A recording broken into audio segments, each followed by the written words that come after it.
Just want to thank everyone for being on this morning, especially Miss Raganow. And just a few housekeeping chores before we begin.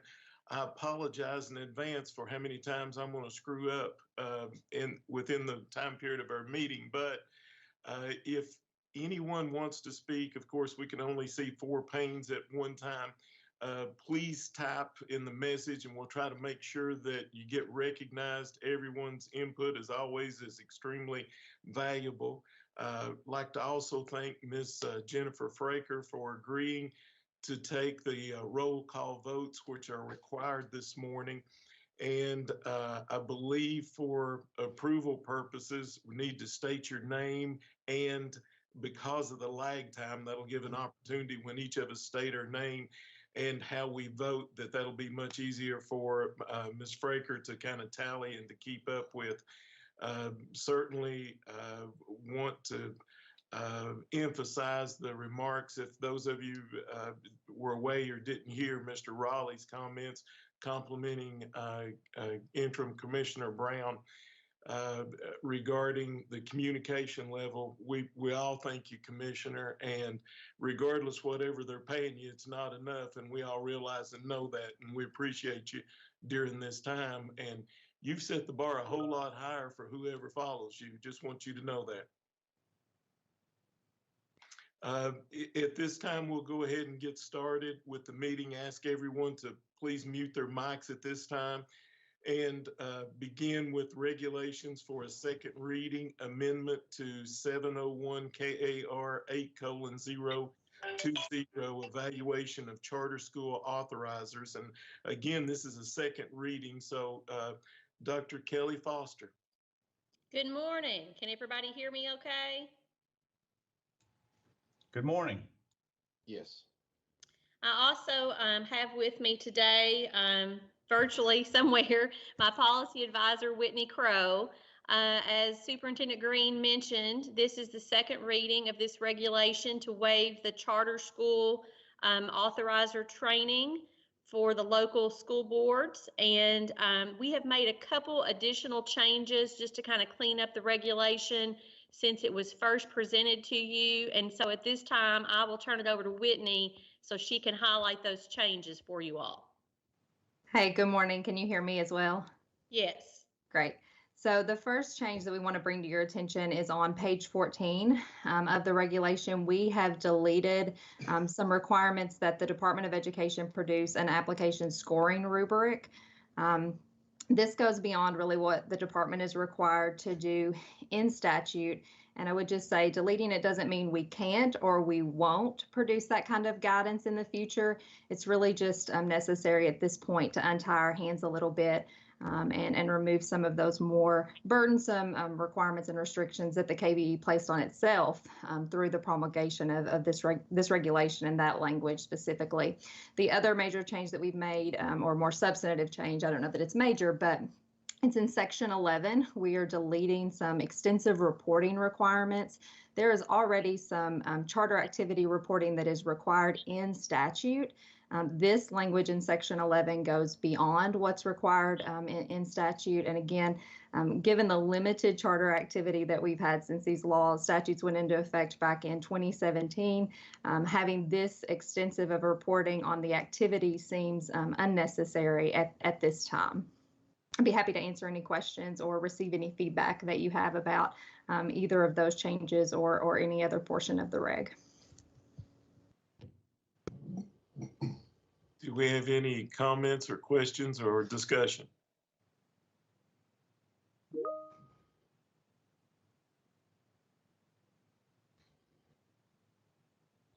If not, Ms. Fraker, could you call for a roll call vote at this time, please?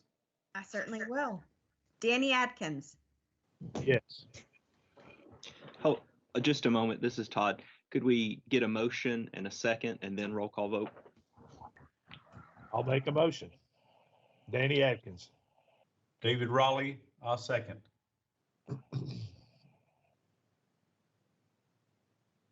Okay, we'll start over. Danny Atkins, Yes. Tim Bobrowski,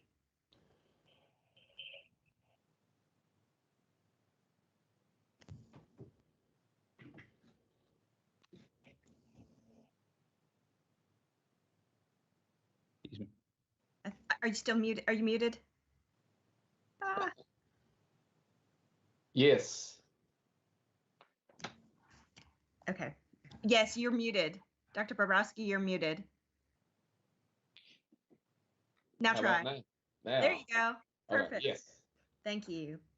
Harry Burchett, Yes. David Cox, Yes. Jerry Green, Yes. Keith Hale, Yes. David Raleigh, Yes. Kelly Ransdale, Yes. Kirk Biggerstaff, Yes. Russ Tilford, Yes. and Sheila Mitchell. Yes. All right, Chair Green, that's all of your members. Thank you so much, Ms. Fraker. Next up, 780 KAR 1:011, repeal of 780 KAR 1:010, Kentucky State Plan for Career and Technical Education. Again, this is a second reading, and we have with us David Horseman, Tom Thompson, and Leslie Slaughter. Welcome. Thank you.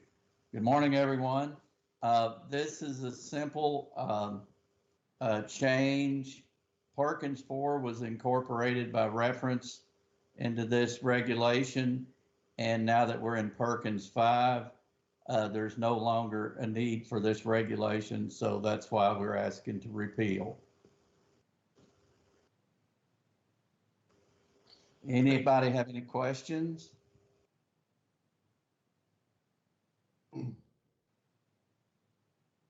If no questions or no further discussions, do we have a motion to approve 780 KAR 1:011, repeal of 780 KAR 1:010, please? Harry Kelly. Birch. Go ahead, Kelly. Kelly Ransdale, motion to approve. Thanks, Kelly. Harry Burchett, I second. Thanks, Harry. Ms. Fraker, would you please take the roll call vote at this time? Yes, sir. Danny Adkins, Yes. Tim Bobrowski, Yes. Harry Burchett, Yes. David Cox, Yes. Jerry Green, Yes. Keith Hale, Yes. David Raleigh, Yes. Kelly Ransdale, Yes. Kirk Biggerstaff, Yes. Russ Tilford, Yes. and Sheila Mitchell. Yes. Thank you all. Okay, next up, and thank you, Ms. Fraker. Next up, 702 KAR 6:046, repeal of 702 KAR 6:045, personnel, school nutrition employees, qualifications. And again, this is also a second reading. Robin Kinney and Laura Moore, welcome. Good morning. This is Robin Kinney. These are second readings, and we have not made changes from the first time we presented in front of LSAC. I'm going to let Lauren Moore briefly walk through each of the regulations that we have before you, this one that we have before us, and then the second one as well. So Lauren, I'm going to turn it over to you.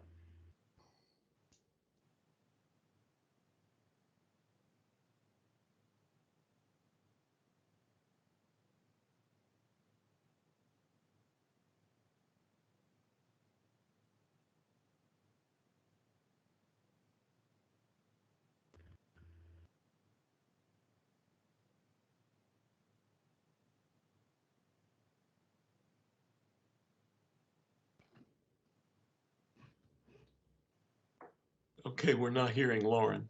Okay, this is Robin. I don't hear Lauren as well, so I'll just walk you through real briefly. Can you hear me? Yes, I can hear you now, Lauren. Can others hear Lauren? Sorry about that. Good morning, everybody.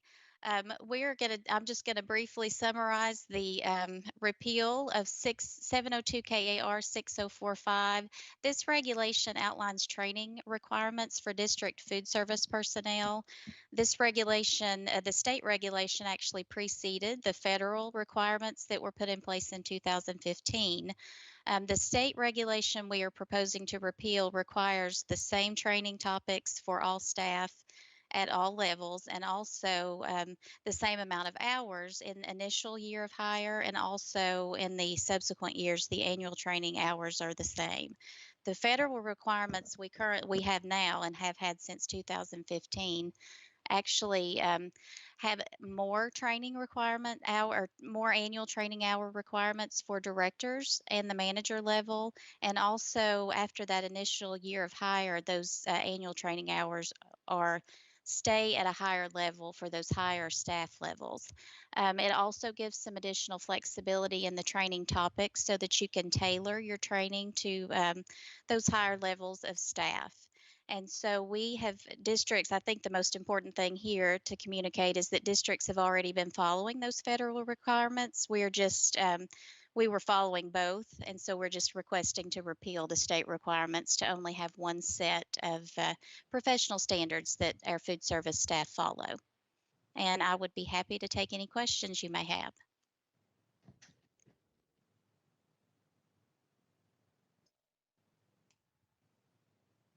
Do we have any questions or comments for Ms. Kinney or Ms. Moore?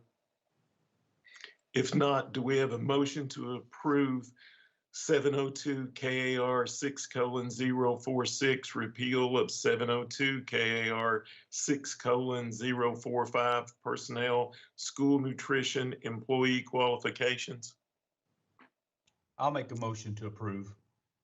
Thanks. David Raleigh, I'm sorry, David Raleigh. Todd, Raleigh. I'm sorry to interrupt, but just one thing. I think that the titles got switched on the materials that came to you all. So the repeal, and Todd, you correct me, or Jennifer if I'm wrong, but the repeal should be 6045. Yes, that's correct. That's what I Okay. have. Yeah. Okay, thank you. Okay, we have a motion to approve by Mr. Raleigh. Do we have a second, please? Danny Atkins. I'll second. Thanks, Mr. Atkins. At this time, Ms. Fraker, would you please take a roll call vote? Absolutely. And I'm hearing there's a little bit of a lag on the video. So just so that people know it's you making the vote, if you'll say your name first and then your vote, then we'll be sure that your video showing. So here we go. Danny Adkins, Yes. Tim Bobrowski, Yes. Harry Burchett. This is Harry, and I vote yes. Thank you. David Cox, David Cox, yes. great. That really does help. Thank you. Jerry Green, Jerry Green, voting yes. Keith Hale, Keith Hale, yes.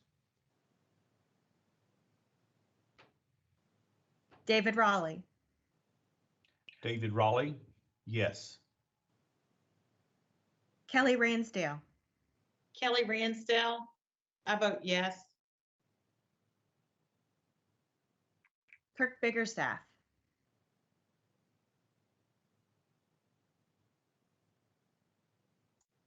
Kirk Biggerstaff, I vote yes.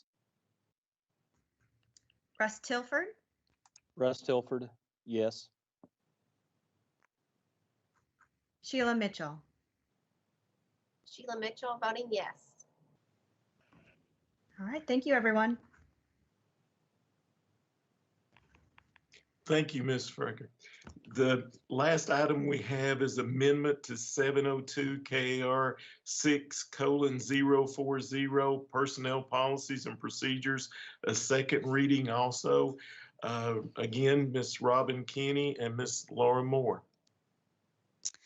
So this is a very simple amendment to basically strike the reg reference that you all just appealed. So it's just to make that one change. Okay, do we have any other questions or comments? Okay, if not, do we have a motion to approve the amendment to 702 KAR 6:040, please? Tim Bobrowski, motion. Thank you. Tim, second, please. Second, David Cox. Thank you, Dave. Ms. Fraker, could you please take a roll call vote at this time? Danny Adkins, Danny Atkins. Yes. Tim Bobrowski, Yes. Harry Burchett, Harry Burchett. I vote yes. David Cox, David Cox, yes. Jerry Green, Jerry Green votes yes. Keith Hale, Keith Hale, yes. David Raleigh, David Raleigh, voting yes. Kelly Ransdale, Kelly Ransdale, I vote yes. Kirk Biggerstaff, Kirk Biggerstaff, I vote yes. Russ Tilford, Russ Tilford, yes. Sheila Mitchell, Sheila Mitchell, I vote yes. Okay, Chair Green, thank you. Well, thank you, Ms. Fraker. At this time, we will take our last motion, that's to adjourn. But before I ask for the last motion to adjourn, I'd like to give Commissioner Brown an opportunity after we adjourn, since we're still on the meeting, and I have no idea regarding this considered a special call meeting or what have you, but we'll have the motion to adjourn. But as always, I'd like to give him an opportunity after we adjourn, while we're all on here, if there's anything that he would like to share with us. So at this time, we'll ask for a motion to adjourn the Local Superintendent Advisory Council meeting.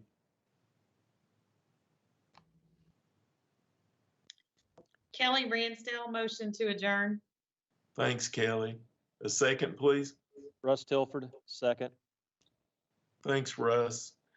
Ms. Fraker, would you please take a roll call vote? Danny Adkins, Danny Atkins votes yes. Tim Bobrowski, Tim Bobrowski, yes. Harry Burchett, Harry Burchett, and I vote yes. David Cox, David Cox, yes. Jerry Green, Jerry Green, yes. Keith Hale, Keith Hale, yes. David Raleigh, As much as I love these virtual meetings, I'm going to vote yes. Kelly Ransdale, Kelly Ransdale, I vote yes. Kirk Biggerstaff, This is Kirk Biggerstaff, and I vote yes. Russ Tilford, Russ Tilford, yes. and Sheila Mitchell. This is Sheila Mitchell, I vote yes. Okay, Chair Green, that's all of your members. Thank you. Thank you, and I want to thank each of the members of LSAC. And at this time, I'd like to give Commissioner Brown an opportunity to speak with us. And Commissioner, had more phone calls since the president said he wanted to reopen the country on Easter, April the 12th, asking if we would please open schools back here in Pikeville. And I'm don't know how much of it's child care related, and don't know how much of it's based on educational need. But if you'd like to share any items with us, and especially relating to that topic, please feel free to do so. Thank you. I know you're getting a lot of questions, and many of them have no answers right now or are difficult to answer. As you all know, the governor has recommended, and we have every district has complied with these recommendations, and I believe most, if not all, private schools have followed your lead in closing schools until April 20th. The fact that we were able to get that done in Kentucky without, a formal executive order, which is just a testament, as I've said before, to, the nature of the K-12 education family here in Kentucky. So I appreciate that. And I know the governor does, and he said as much. We're going to be closed until April 20th. I think everybody hopes that we're back in session and in-person classes on April 20th. But, just to be, if you just watch what's going on and the rate of these cases around the country, and then it's further complicated with, people coming back from spring breaks and college kids coming back from spring breaks, and there's a case, that's associated with that. And I mean, it's just, there's something new every day. So, I would be very surprised if we're back in class on April 20th, and the governor has said for us to obviously prepare not to be, even though we hope so, which is why I've asked all of you to prepare 6 weeks of NTI instruction starting March 16th. And I'm just kind of using May 1st. There's nothing special about the date of May 1st other than it was Derby Eve. I guess it's not Derby Eve anymore. But of course, my birthday is also on May 2nd. It'll always be Derby Day to me. So, but we were using May 1st as a date because that was a 6-week period that we could get in 6 weeks of NTI. And it's actually a 7-week period from March 16th to May 1st. And you could get 6 weeks of NTI in there even if you took your spring break. And so we're just kind of using that as kind of a judgment point. And as you all know, we're having the discussions is if we're still not in school on May 1st or after, or if we don't go back at all, what does NTI instruction look like on May 1st? It's going to be a heavy lift for everybody, as you all know, to get 6 weeks in. Of course, you can get the time in and you can do it, but what does that look like, and how is that affecting kids and teachers? And it's a whole different way of instructing. And so we're already having the conversations, and I need your all's feedback over the next few days as to where do you see us going and what's the best for kids if we have to go past May 1st. And that leads us into a discussion on Senate Bill 177, which was passed by the General Assembly and signed by the governor this week, which gives much needed relief and guidance to us from the General Assembly during this time. And it uses the magic number of 1,062. So the General Assembly is saying through Senate Bill 177, we want you school districts to try to get to 1,062 instructional hours by June 12th. And then it gives the commissioner a lot of authority to relieve that if districts cannot maximize instructional time to get to 1062. Some districts will actually be at 1062 or around 1062 around May 1st. Others, it would take them on into the middle of May, if not beyond that, to get to 1062. Because, for example, Jefferson County has not yet started NTI because they're one of the new districts coming on, and because they're so big, they needed at least a week to get that ready. So they're going to start NTI, I think, at the beginning of April. So that would put them behind of getting those 1062 hours on into May. So all of those things are being discussed as to what that looks like. Can we still provide effective instruction by using NTI into a 7th week, 8th week, 9th week for some districts? And I don't know the answer to that, but something for us to continue to talk about. And of course, we're talking about, and subject of the task force that we put together is the superintendents are represented by all the co-op directors, KSBA, KSS, and KSA are all on this task force, and the task force is designed to just kind of give guidance about all these questions that are coming up. Another one being, what does graduation look like for our seniors? The state board is probably going to have to issue some kind of a waiver to give you all some authority and guidance to, graduate kids, even though their last semester is going to look very different than what everybody expected and what colleges and post-secondary, expects. But that's where we are, and there's nothing wrong with that in an emergency situation. So all those things are being discussed. And then to summarize, I'm using 3 words to help guide KDE during this time. You know, we all have mission statements and vision statements, and those are great, and we still abide by those, but I'm drilling down into a little bit more specifics during this time, and the 3 words are educate, feed, and pay.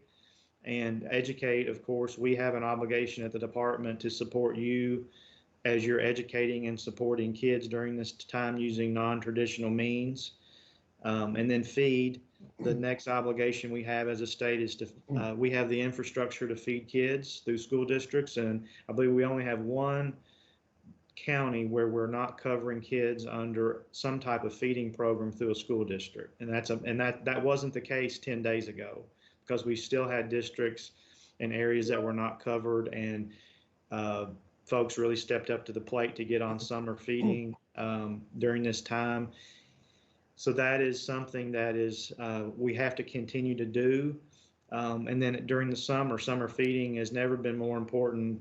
Let's just say things return back to normal in June, the economy is not going to catch up, and we know even on a good day in the national economy, we struggle in Kentucky with our own economy, and so we need summer feeding in the best of years, and we certainly are going to need it this year.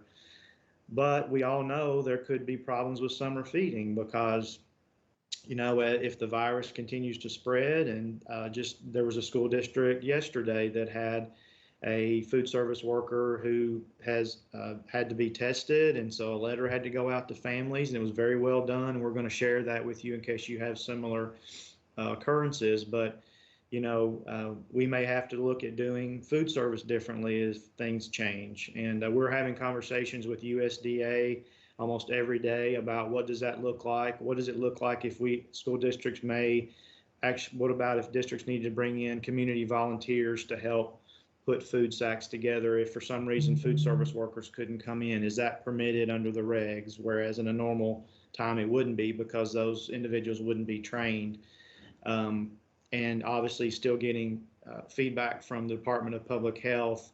The district that had to send the letter back home about the person that had contracted the virus, they worked very closely with their local health department to, you know, put language in the letter reassuring families there's an extremely low risk that it could have been spread through, you know, a food bag or something like that. So, you know, all these things are changing day by day, and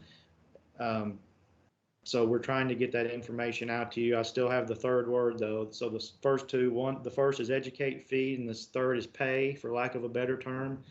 We have an obligation at the state level to keep you whole and send the state funds to you, just like we would have had this been a normal school year. And that's exactly what we're going to do. You'll get your SEEK payments just as normal. And then to reinforce to you, districts have an obligation to also try to keep employees as whole as possible. And that's the intention of, I think, the General Assembly through Senate Bill 177, granting the authority for districts to have emergency days.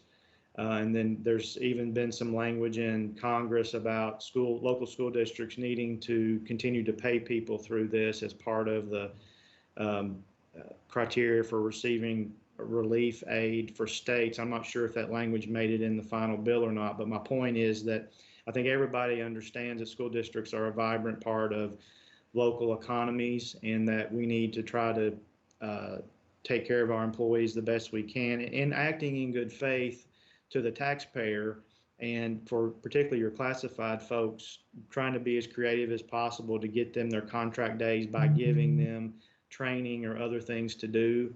And I know the co-ops are going to be assisting in getting those ideas out and sharing those ideas across the state as you all are kind of doing innovative things. And then I see the relief valve. If you can't get an employee to the finish line on days or trainings, the granting of the emergency days is something that the General Assembly has allowed you to do. Now, it sounds great and easy for me saying that your employees can be made whole. I know that you have problems with, you know, some classified employees coming in and working, others not, because either they don't want to, because there may be their doctor told them not to, or you don't have something for them to do. And so I realize there are still issues with how we work through all of that. And some employees feeling like their colleagues may be rewarded for not coming in and others. And we know that's an issue, but we're going to help you try to work through that as we get through it. And the most important thing is we keep sharing with things that districts are doing, share those with your co-ops, any innovations that you're having with employees and how you're keeping work going to them or trainings to them.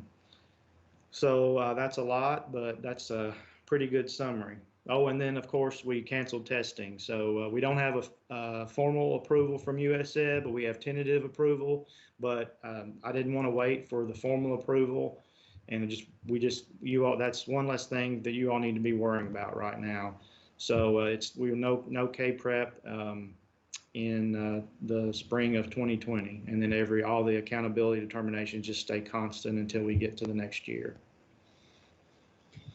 We certainly appreciate those comments from you, and thanks for sharing that information. And, you know, in the chat side of this, appreciate the reminder that the superintendent's webcast is Friday from 2 to 4 regarding questions and answers. And you've certainly shared a great deal of information here, and we're thankful for that. I just wanted you to know, I think every superintendent on here, and the vast majority across the Commonwealth, instead of just making preparations to May 1, I think every one of us are making preparations to finish this school year with NTI.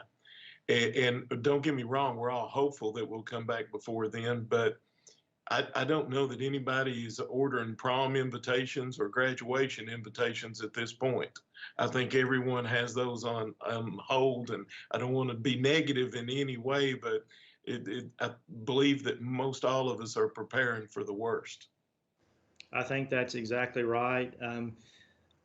As you know, we have several advisory councils in addition to LSAC, you know, all of the different role groups, and I actually convened the student advisory group yesterday.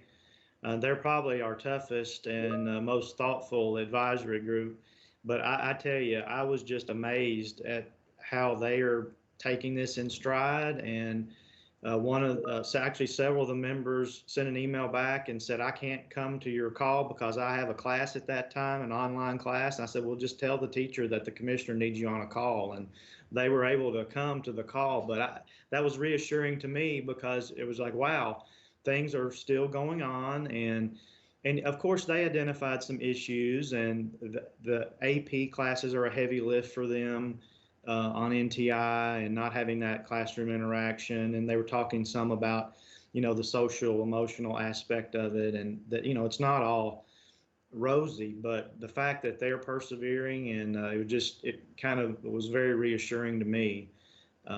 So we're going to have further discussions, and, you know, on the task force, and with Dr. Sweeney, who's our school guidance counselor consultant, about, you know, what can we do to kind of help seniors and make things as special as possible, even though it may be in a virtual environment. Okay, thank you. I just want to thank everyone else, and want to be mindful and respectful of Commissioner Brown's time. And this kind of gives us a heads up about the webcast for Friday. And I'm sure that he would welcome any questions in advance, that this will be opened up. So if you're seeing several types of similar questions, you can address those in the webcast. Absolutely. And the webcast Monday, I apologize for it. We kind of got double booked, and we had that task force meeting, so we had to cut it off at an hour, but we're allowing 2 hours for the webcast, or we'll go longer than that if necessary. And we also understand that superintendents may have to jump on and jump off, but we want to try to get through all the questions as best we can tomorrow. Commissioner, this is Dave Cox. I want to jump in real quickly here. I wanted to echo what Jerry said a few minutes ago. We certainly appreciate, at least in our part of the state, the transparency that you have, and the opportunity to be able to get a hold of you when we need to. And I would also like to thank David Cook and Stephen Kissinger. They're doing a lot of heavy lifting on this NTI. We've been in this for 5 years now, wherever how long it's been, since day one, and we've had a ton of questions. So they've been a tremendous help. as well. And I would like to thank them. And if you see them today, please tell them that their name was mentioned and they're very much appreciated. Please. Will do. Thank you so much. Commissioner, I have a question. Go ahead. Just can you clarify information that we're receiving about unemployment for substitutes in the districts and where that's going to go? It doesn't look like it's going to be a huge cost, but it could be a cost to districts. And I was kind of concerned about how that would go. I don't have a specific answer on that. I know that those discussions have taken place with the governor's office, and I know that they were aware of that consideration. So we'll get an answer, a specific answer for you on that, and we'll repeat it on tomorrow's call, or reveal the answer on tomorrow's call. Jennifer, if you could go ahead and let Robin know that we need to take care of that one. Sure will. Thank you. And just one last thing, I'll jump back in, not to be leaving on a negative note, but I do appreciate everything you guys are doing, Kevin, because I know this is tough work, and you guys, all of you, have done a great job, even the ladies today that's put this thing together. So thank you all. Well, it's easy to do it up here when you all are doing it down there. So I want to thank you all. When I can tell the governor that, yes, Governor, if you recommend that districts will be closed, we have 172 districts that will close. I don't know that a conversation like that could occur in many other states, to be honest with you. Well, and also, if you don't mind, to please share with him, during our last webinar with him, I believe he just basically same as requested that we continue serving meals during spring break. You know, we shared that with our food service personnel. There wasn't a question. If that's what needs to be done, that's what we'll do. And none of us take that kind of attitude lightly. Yep. Mr. Green? Mr. Green? Hey, this is Harry Burchett. Can you hear me? Yes. I'd just like to chime in there and echo your all sentiments too with Commissioner Brown and his staff. You guys know we started with this on March the 6th and really March the 7th. Commissioner Brown reached out to me by phone, and he convened his staff to be able to help us starting that day. I think they had a special staff meeting by phone or virtually or somehow on maybe in person on Sunday, the 8th, and so they were accessible from day one. And I'll just say that I've not seen better leadership out of the department or out of the governor's office than what I've seen through this whole process. So it's been reassuring to school districts and communities. Thank you. Thank you. Actually, what happened, that was a Saturday, and I was out on the farm and didn't have my phone with me because couldn't get much reception anyway. And I came in around 5 o'clock and all hell had broken loose. So that's how that happened. And you, Burchett, you've really shown the way here as an example of how a district handles situations like this. So I want to thank you for your leadership and how you've modeled cooperation with public health and other leaders in your communities being replicated across the state. Well, certainly those community partnerships was the key in being able to be ahead of this thing. We had in place already great community partnerships that were meeting regularly, and so we were able to share the information needed to make informed and make the right decisions. So thank you again. Okay, if no other, excuse me, if no other comments, then just want to thank everyone and appreciate you. And again, on Commissioner Brown's behalf, if we can get those questions typed in advance to the superintendent's webcast, I'm sure he would appreciate seeing those in advance so they have their responses ready and we can move through the webcast as quickly as possible. Thank you, everyone. Hope you have a great day. Bye-bye. Thank you. Thank you, guys. You too. Thank you.